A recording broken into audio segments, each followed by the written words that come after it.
sehingga kita dapat berkumpul di SKMKS dalam acara diseminasi budaya positif. Semoga dalam keadaan lancar, tidak ada halangan suatu apapun. Amin, amin. Yang kedua kalinya, swasta serap kita tujukan kepada tujuan kita, Nabi besar Nabi Muhammad Sallallahu Alaihi Wasallam. Di qauli Allahumma sholli ala Sayyidina Muhammad. Semoga kita semua di hari yang kiamat nanti mendapatkan syafaatnya. Amin, amin ya rabbal alamin. Bapak Ibu, hadirin semua yang saya hormati, saya di sini akan memberikan susunan acara pada hari ini. Yang pertama, pembukaan. Acara yang kedua, menyanyikan lagu Indonesia Raya. Acara yang ketiga, sambutan, dan acara yang keempat, inti dan yang kelima, doa. Adapun acara yang pertama, pembukaan, marilah kita buka dengan bacaan basmalah. Bismillahirrahmanirrahim. Terima kasih. Semoga dengan bacaan basmalah dapat memperlancar acara kita di hari ini. Acara yang kedua, menyanyikan lagu Indonesia Raya. Ada yang bebas untuk maju ke depan dan semua hadirin dimohon untuk berdiri.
Hiduplah tanahku, hiduplah negeriku, bangsaku, rakyatku semuanya.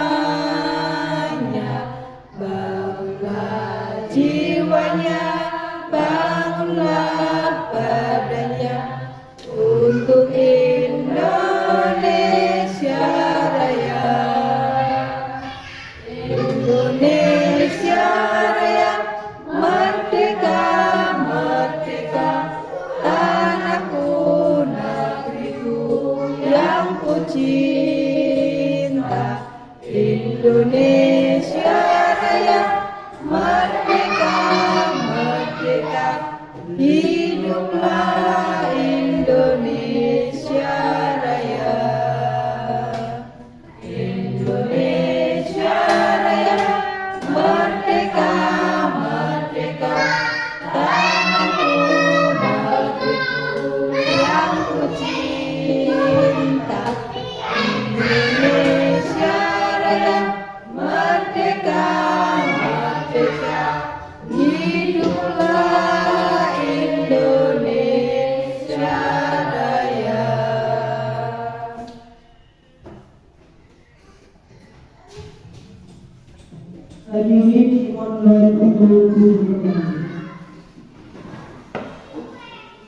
Terima kasih. Acara selanjutnya sambutan dari Bapak Kepala Sekolah kepada beliau Bapak Sumarno SPG, kami persilakan.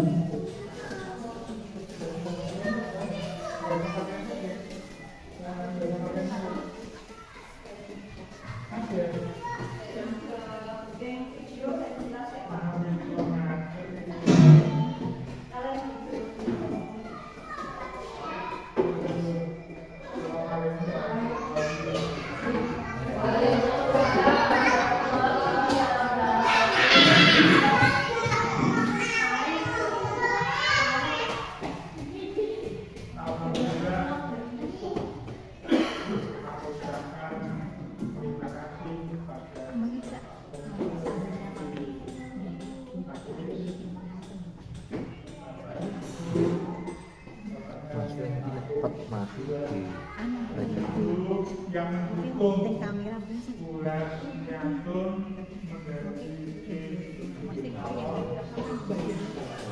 Minang sebenarnya memakan waktu-waktu yang selama ini harus terposir untuk apa? Untuk memenuhi guru pemuda. Untuk guru pemuda itu nantinya bisa dicalonkan sebagai kepala sekolah atau pengawas sekolah. Jadi nanti gubernur juga kalau Pak Pano saya sendiri nanti kok digeser ya, nanti tugas yang menggantikan saya menjadi kepala sekolah itu Pak dari dia siap. Nomor 2 untuk budaya positif memang sekarang itu dalam pembelajaran di sekolah, di kelas itu budaya-budaya positif yang ada di daerah yang sekarang ini digali. Untuk apa? Untuk ditanamkan pada anak didik kita, terutama kalau di pakai itu terutama masalah unggah-ungguh yang masih kurang dan ini bisa menggunakan praktis budaya positif yang ada di pakai itu tetap budaya. Jadi unggah-ungguh berdoa, bersama salingan untuk setelah pasangan dan lain-lain tetap dilaksanakan terus. Selama itu baik dan bisa menanamkan karakter anak ke depan dari anak betul-betul menuntut yang dijalankan oleh bapak dan orang tua. Untuk selanjutnya untuk guru muda ini bulan saya mohon walaupun banyak kegiatan yang harus dilalui dari guru muda, jangan lupa untuk mengajar di kelas. Pokok wajib mengajar. Jadi tugas pokoknya mengajar ya mengajar.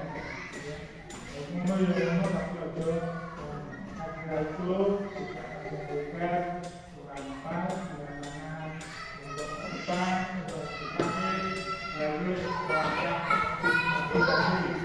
ini dimulai pembangunan kelas 5 kelas ada lab, ada perpus, ada kamar mandi. Ini semacam menunjang pembelajaran di SDM. Saya kira sekian sekolah saya Dr. Bunuter. Assalamualaikum warahmatullahi wabarakatuh.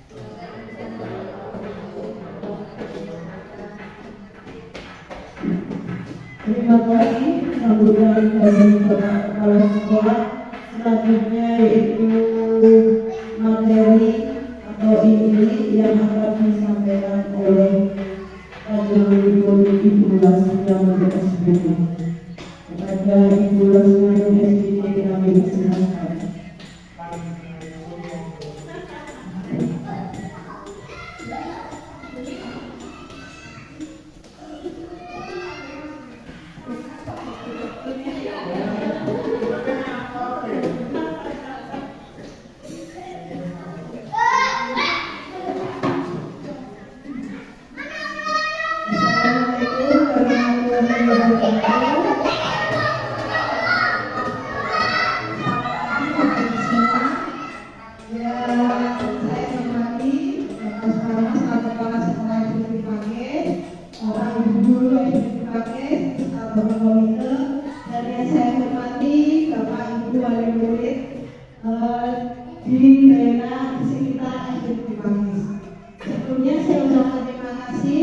atas waktunya, atas kesediaan waktunya untuk mengikuti kegiatan diseminasi budaya positif. Di mana ini adalah salah satu tugas yang harus saya lakukan sebagai calon guru penggerak angkatan 11. Di sini ada diseminasi itu adalah penyebaran. Di sini dalam artian saya akan menyebarkan atau mensosialisasikan tentang budaya positif. Di mana semoga dengan sosialisasi atau diseminasi ini, Bapak Ibu guru semuanya serta Bapak orang tua murid, Bapak Ibu orang tua murid bisa menanamkan budaya positif di lingkungan rumah. Sebelumnya saya ucapkan terima kasih.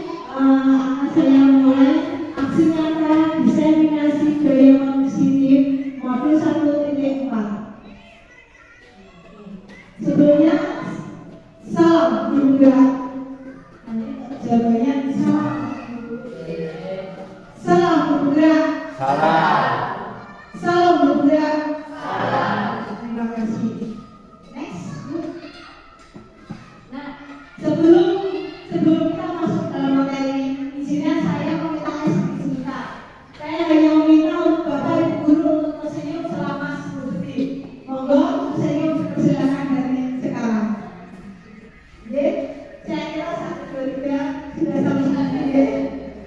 Terima kasih. Monggo Bapak Ibu. Ampun, Assalamualaikum. Oke, next. Nah, sebelum kita memulai kegiatan diseminasi adalah adanya kesepakatan. Di mana kesepakatan ini adalah antara saya sebagai pemain studi dan Bapak Ibu guru. Kesepakatan saya pertama adalah 1. Berdoa sebelum sesudah diseminasi. Yang kedua, saling menghargai. Yang ketiga, jika ingin bertanya angkat tangan.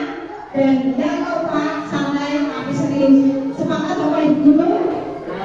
Sepakat Bapak Ibu guru orang tua murid? Sepakat ya? Next Bu. Oke. Seorang guru yang baik harus memiliki kemampuan dalam mewujudkan budaya positif di lingkungan sekolah. Budaya positif tersebut dapat dijalankan dengan menerapkan konsep-konsep. Di dalam budaya positif itu ada 6 konsep yang harus bisa dijalankan oleh seorang guru. Yang pertama yaitu disiplin positif. Yang kedua, motivasi perilaku manusia. Yang ketiga, keyakinan sekolah atau kelas. Yang keempat, kebutuhan dasar manusia.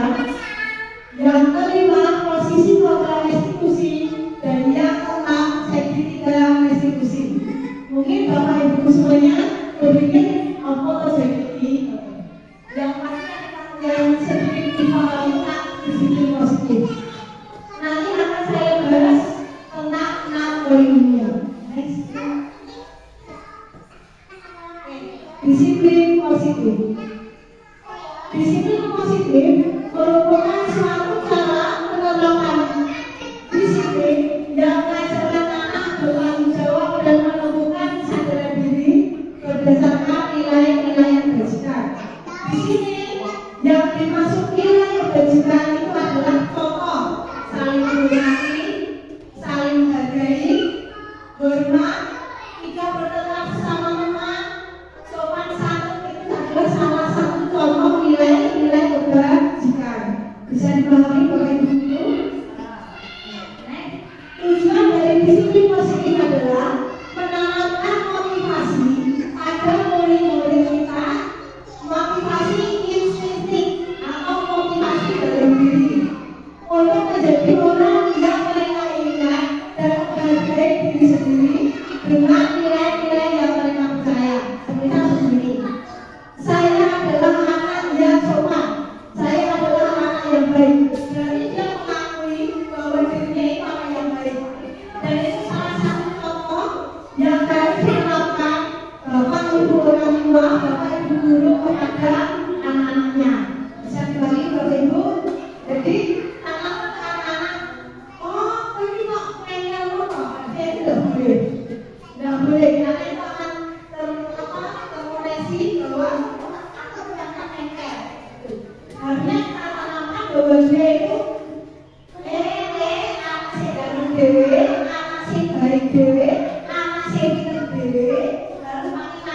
yang baik. Karena ucapan itu adalah salah satu dari doa.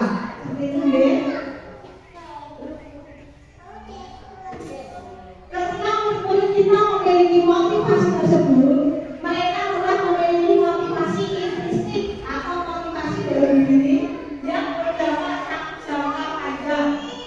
Motivasi yang tidak akan terpengaruh pada adanya hubungan atau bahagia. Ketika seorang anak sudah mati, oh ternyata aku itu ikhlas, oh ternyata aku itu baik. Sampai nanti dia di EC misalnya, kamu itu tidak akan berpengaruh pada dirinya. Makanya dari paus, dari kecil, dari dalam kandungan kita harus mengucapkan hal baik kepada anak kita. Termasuk juga para ibu guru mengucapkan hal baik kepada murid-muridnya. Seperti itu. Nah, jadi secara umum disiplin positif adalah suatu pendekatan untuk menerapkan disiplin pada anak tanpa adanya hubungan dan hadiah. Jadi, kamu yang pakai sisi itu pakai sepeda motor, kamu yang nilai jelek, HP-mu tak sita. Itu sebenarnya salah satu cara yang kurang tepat. Pak Amri boleh aku kursinya di sini. Oke, lanjut. Di sini, di mana maknanya adalah membentuk cewek yang berkarakter mobil pelajar Pancasila. Nah, kenapa karakter yang sekarang digolkan sama pemerintah adalah satu, beriman, bertakwa, beriman yang Maha Esa dan berakhlak mulia. Yang kedua, mandiri. Yang ketiga, berkewinekaan berdua. Yang keempat, bergotong royong. Yang kelima, kreatif. Yang keenam adalah bernalar kritis. Ini adalah profil pelajar Pancasila yang sedang digolkan oleh pemerintah. Ada. Mau kan Oke. Masuk ke yang kedua adalah motivasi perilaku manusia.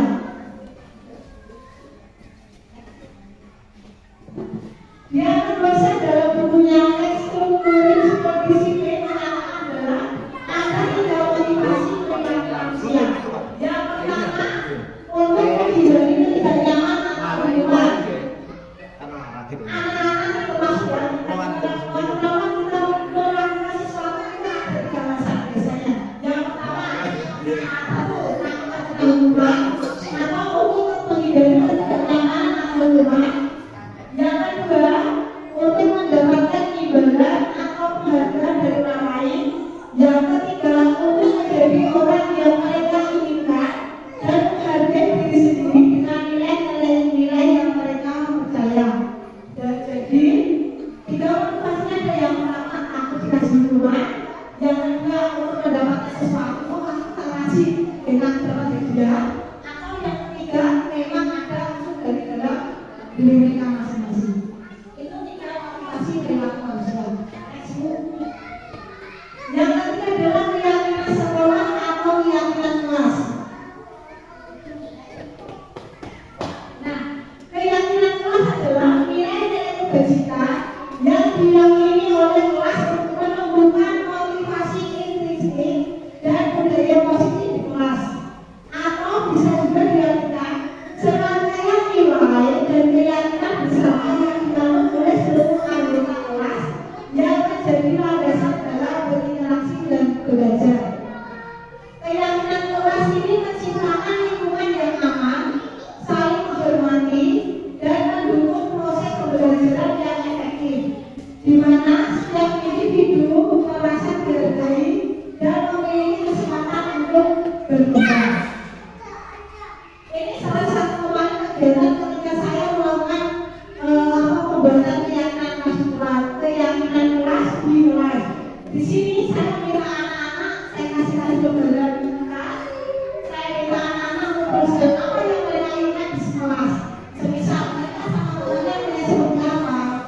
Oh, mereka harusnya keinginan bermain bersama, tidak saling bertengkar, terus saling menghargai, seperti itu. Hasil dari mereka tembakan itu nanti kita ambil poin-poinnya bahwa ini akan keyakinan kelas 5.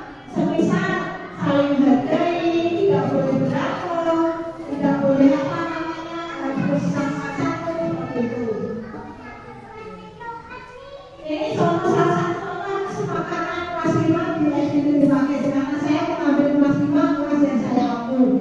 Di sini ada religius di mana kita harus berdoa sebelum dan belajar, sebelum dan sesudah pembelajaran.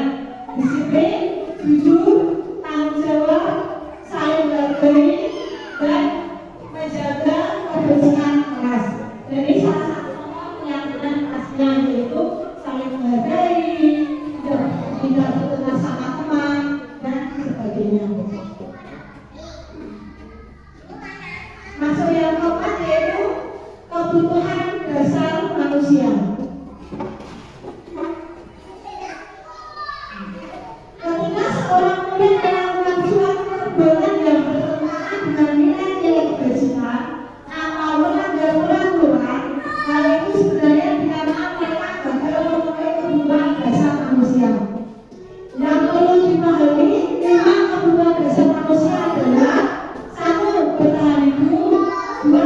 Kasih sayang dan rasa diterima, 3. Kekuasaan, 4. Kebebasan, 5. Kesenangan. Ini saya tunjukkan langsung sertifikasinya. Di sini sertifikasinya yaitu ibu gambar guru wali kelas 2 SD sedang bisa menghadapi corona salah satu murid di kelasnya, Doni namanya. Beberapa anak di kelas 2 telah datang adanya dalam golongan Doni yang seringkali meminta bekal makan siang. Mereka dengan maksa. Jika Anda menghadapi situasi seperti ibu gambar, apa yang akan Anda lakukan? Menurut Anda, kira-kira apa alasan Doni melakukan hal seperti itu? Mungkin Bapak Ibu guru atau Bapak Ibu semuanya tahu kira-kira kalau bawa bengkok terus diminta paksa sama anak lain, bagaimana perasaan Bapak Ibu semuanya? Marah, atau ya wis nggak apa-apa kayak kira-kira dia Bapak Ibu apa? Marah. Ada yang lain? Mungkin kalau ditanya sama bebek kita nggak marah deh. Nah kalau ditanya sama paksa, apalagi anak kita belum makan atau kalau mau kita jengkel. Kita akan membahas kenapa Doni marah seperti ini menurut 5 dasar kebutuhan manusia. Yang pertama, jika seandainya Doni kita tanya kenapa dia meminta paksa temannya dan dia menjawab karena saya lapar bu, orang dan orang tua tidak membawakan bekal. Berarti kebutuhan dasar yang tidak dipenuhi atau yang masih tidak dipenuhi Doni adalah kebutuhan bertahan hidup. Setuju Bapak Ibu? Yang kedua, apabila Doni menjawab karena merasa temannya memperhatikan dia, berarti Doni itu sedang diberi kebutuhan dasarnya adalah kebutuhan akan kasih sayang dan rasa diterima. Mungkin di rumah sering dimarahin. Yang kedua, tangan agar makan rasa nilai-nilai seperti itu. Jadi dia membutuhkan perhatian lebih. Nah, yang ketiga, apabila jawaban Doni adalah dia merasa hebat karena apa yang dia mau itu dipenuhi, apa yang menjadi keinginannya itu terpenuhi, maka Doni sedang berusaha memenuhi kebutuhan dasarnya adalah kekuasaan. Bahwa aku punya kekuasaan untuk mengintimidasi kekuasaan. Yang keempat, bila jawaban Doni adalah merasa bosan dengan bakal makanan, maka dia membutuhkan kebebasan. Artinya dia ingin menu yang berbeda atau cara mengajar yang berbeda. Dan yang kelima adalah ketika dia iseng saja dan menikmati ekspresi wajah temannya yang kesal, berarti dia berusaha memenuhi kesenangannya. Berarti dia memenuhi rasa bahagianya untuk menjadi atau menjadi mantannya. Itulah 5 dasar kebutuhan manusia. Yang terakhir yaitu adalah yang kelima ini posisi kontrol konstruksi. Dosen berkesimpulan ada 5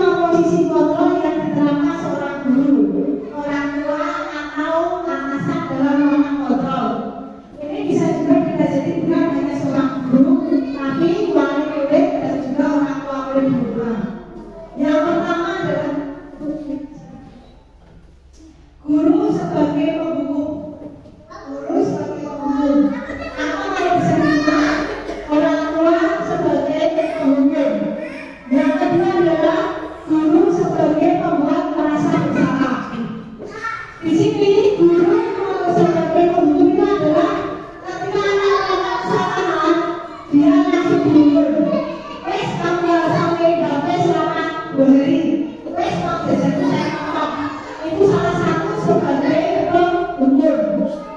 Kalau guru sebagai obat merasa bersalah, anak orang tua di rumah sebagai obat merasa bersalah, bahasanya yang dipakai biasanya seperti ini. Kamu lah kasih orang, terus masaknya angel-angel orang di rumah om. Kau lah kasih orang, bapak beli kerja semangat, kok hujan-hujan. Itu salah satu contoh sebagai obat merasa bersalah. Guru sebagai teman, salah satunya sesama teman ya kita ngobrol. Orang cerita apa? Guru sebagai teman. Guru sebagai pemantau, dia cuma ngasih tahu kok. Ayo deh, udah digarap gambarmu, gerbangmu. Ayo deh, kamu bersih kayak keluarga. Kalau guru sebagai manajer atau orang tua sebagai manajer, dia bisa membantu anak-anak atau yang punya itu mendapatkan solusi atau mendapatkan pertanggungjawaban dari masalah yang dia buat. Next, 5 posisi kontrol. Ini tidak akan saya baca semua nih Bapak Ibu. Ini sama seperti yang saya jelaskan tadi. Bahasanya pengumpul, pembuat masalah, teman, dan pemantau dan juga manajer.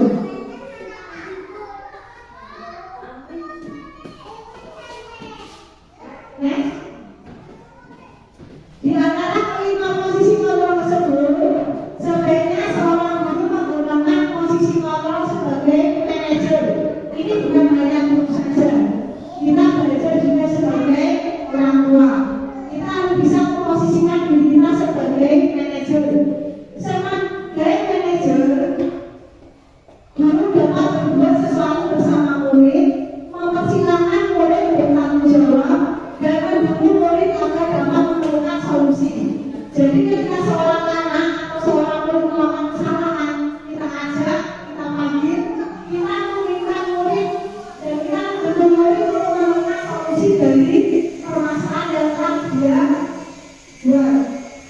Kalau selain itu, posisi manajer mengacu pada resolusi yang dapat menjadikan murid sebagai manajer dari dirinya sendiri, sehingga dapat menerima identitas positif pada diri murid. Dan yang terakhir adalah posisi kontrol yang terakhir adalah segitiga restitusi. Restitusi adalah proses menciptakan kondisi bagi murid untuk memperbaiki kesalahan mereka, sehingga mereka bisa kembali pada kelompok mereka dengan karakter yang lebih kuat. Restitusi juga adalah proses kolaboratif yang mengajarkan murid untuk mencari solusi atas masalah dan membantu murid berpikir tentang orang seperti apa yang mereka inginkan dan bagaimana murid harus memperlakukan orang lain. Di sini ada 3 cara dalam melakukan segitiga restitusi. Insya Allah ketika Bapak Ibu semuanya dalam menghadapi anak-anak,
Bisa nang wis kandhane mainan tela udah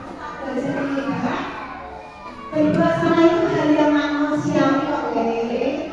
Terus bener tombol tidak ada manusia yang sempurna. Kamu meskipun juga bukan melakukan kesalahan, tapi lebih baiknya kamu tidak mengulangi lagi. Di sini kita mengalir kehadiran dari saudara. Kita tidak boleh menyalahkan diri sendiri. Kita tidak boleh menyalahkan diri anak itu salah terus menerus. Kalau sudah melakukan salah dan sudah cukup sekali kita tahu dia salah, kita kasih tahu bahwa dia memang salah. Saya itu ojo itu menang seperti itu. Jangan diulangi lagi. Itu dalam posisi menstabilkan diri kita. Next, validasi tindakan yang salah.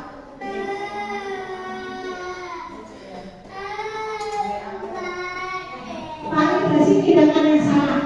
Validasi tindakan yang salah dilakukan berdasarkan prinsip bahwa setiap perilaku berupaya memenuhi suatu kebutuhan dasar tertentu, sehingga seorang guru akan mengubah pandangannya dari realistis respon ke cara berpikir memahami yang mengenali tujuan dari setiap tindakan.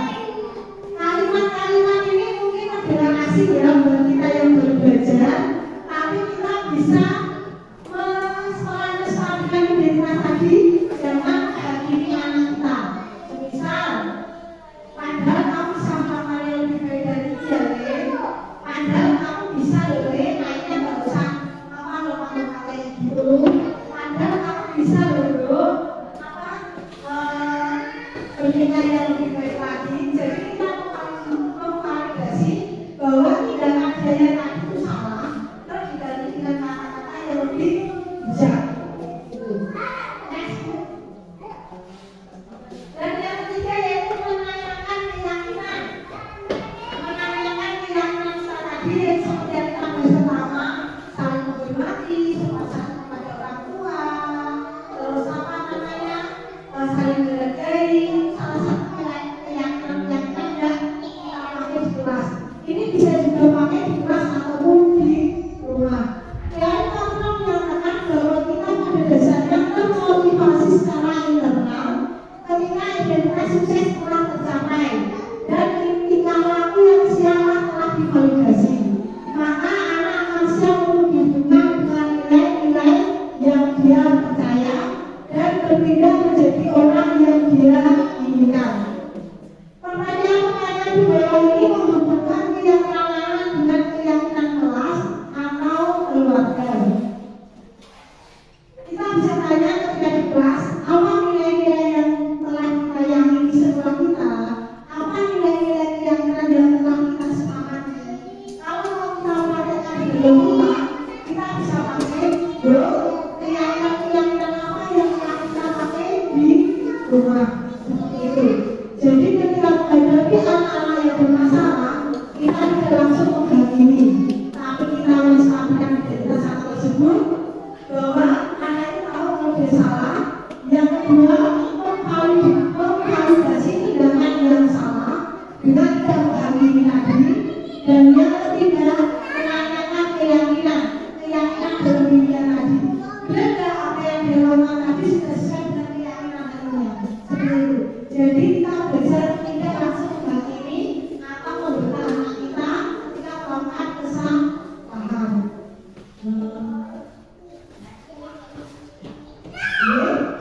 Terima kasih. Ini tadi adalah salah satu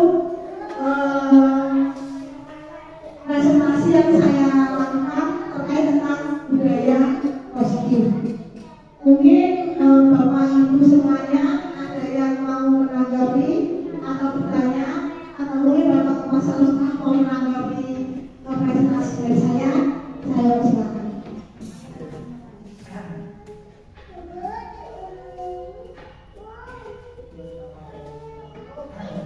Terima kasih.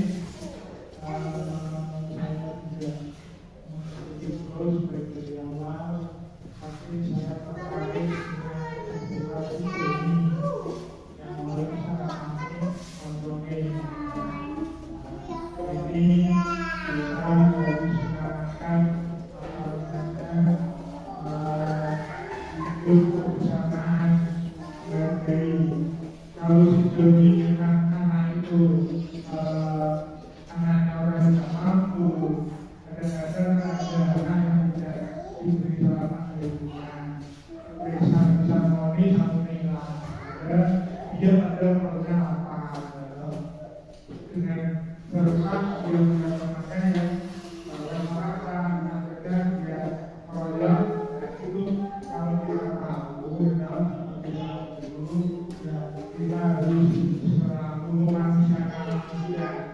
Oh, misalnya langsung gimana tadi gimana peristiwanya apa, kenapa, itu ambil sikap yang paling tidak apa yang disukai semuanya. Ayo kita belajar atau kalau kita sekarang dulu memberikan apa menjalankan ayo kita itu sudah paham. Kalau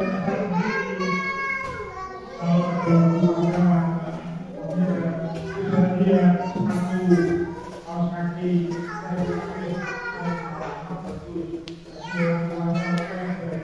anak-anak yang sekolah tersebut. Sampai kalau ada lapangan kemudian sudah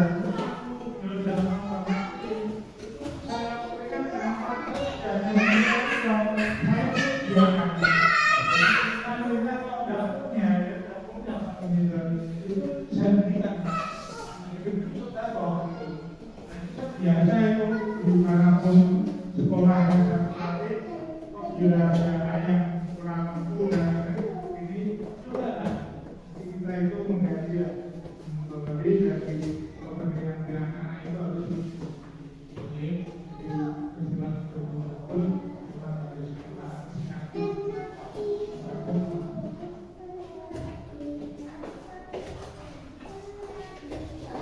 Terima kasih Mas komunikasi lagi di Mbak.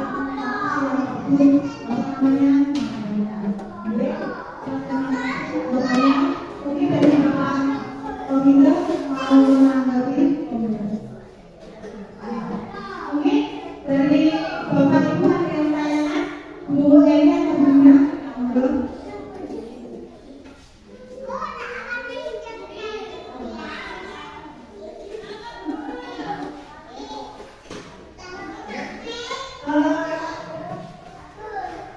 Terima kasih dari teman-teman Bapak Ibu, Bapak Ibu semuanya, khususnya Pak juga. Ini saya rasa mungkin Bapak Ibu ada nanya lagi, atau mungkin ada yang mau bercerita, atau ada yang mungkin mau apa namanya? Ada yang mau bercerita tentang sebuah kasus mungkin yang pernah dialaminya, ada Bapak Ibu?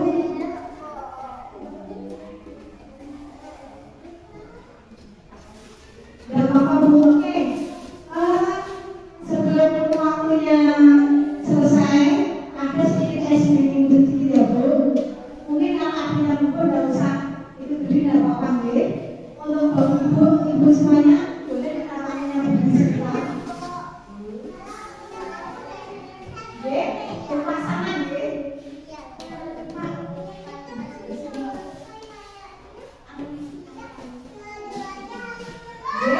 boleh kita maunya pasangan berdua berhadapan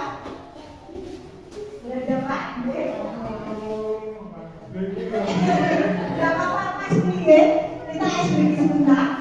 Ini nanti dulu dia kalau punya pasangannya sama Pak Amun boleh pasangannya. Kita akan apa namanya bermain tentang sedikit mengulas tentang perkalian boleh? Perkalian gampang. Saya nanti gini, begini di belakang, tangannya ke sini di situ. Gini langsung. Ada dua permainan tangannya pertama dulu kita mengulas permainan depan dulu. Nanti sekalian gini, 1, 2, 3. Nah, gini terus saat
Terima kasih atas hiburan.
siap?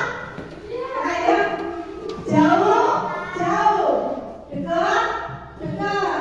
Jauh, tengok. Ada yang mana? Ada sekali ada teman. Sekali lagi.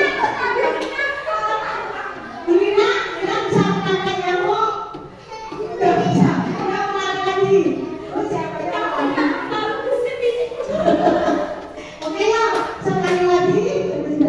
Dekat.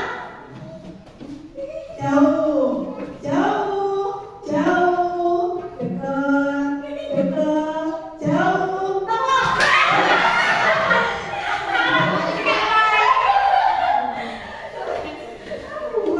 Sudah. Boleh terima kasih atas undangannya. Ini bisa di apa namanya dimaknakan ke anak-anak sih yang punya dua anak bisa. Yang anaknya cuma satu sama ibunya, sama ibunya bisa banget. Oke, saya akhiri. Sebelumnya saya ucapkan terima kasih banyak atas waktunya Bapak Ibu semuanya, Bapak Kepala, Bapak Pemerintah, Bapak Ibu Guru, Bapak Ibu orang tua murid. Mohon maaf saya dalam menyampaikan materi masih banyak salahnya, saya mohon maaf. Saya akhiri cukup sekian. Wassalamualaikum warahmatullahi wabarakatuh. Saya maafnya saya kembalikan kepada Ibu MC.